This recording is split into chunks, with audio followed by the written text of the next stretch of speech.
It's really building on the tremendous success of the engineering for Curiosity. It will have new instruments. We'll put together a science definition team, and I'll ask right now, are there any volunteers? No, I'm serious. If you're interested, raise your hand.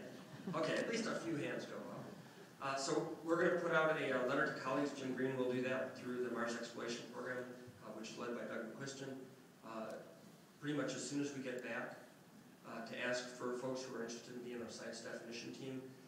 And the idea is to work through the winter, spring, and hopefully have an announcement of opportunity midsummer for actual instruments. Because while 2020 may seem a long way off, it's really not. You know, Curiosity was about a decade in the works. Now, fortunately, and this is the reason that we can do this, within the President's fiscal year 13 submit, is one that it moves it out to 2020 so that the phasing is more favorable of the dollars that we have available, and also that we have a tremendous amount of systems engineering and even spare parts left from the MSL chassis.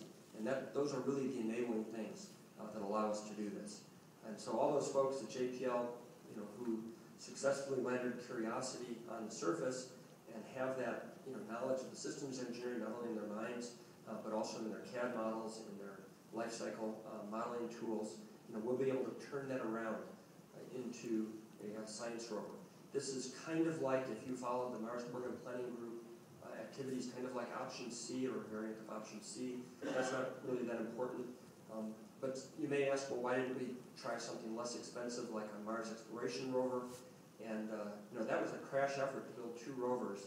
And Steve Squires is in the front row here. You can ask him about that, or the JPL team, which I see in the audience. And the quick look analysis said that it would cost almost as much to build a MER-class rover as to replicate MSL, just because we have all this solid engineering and parts and people, and we get 10 times the science payload.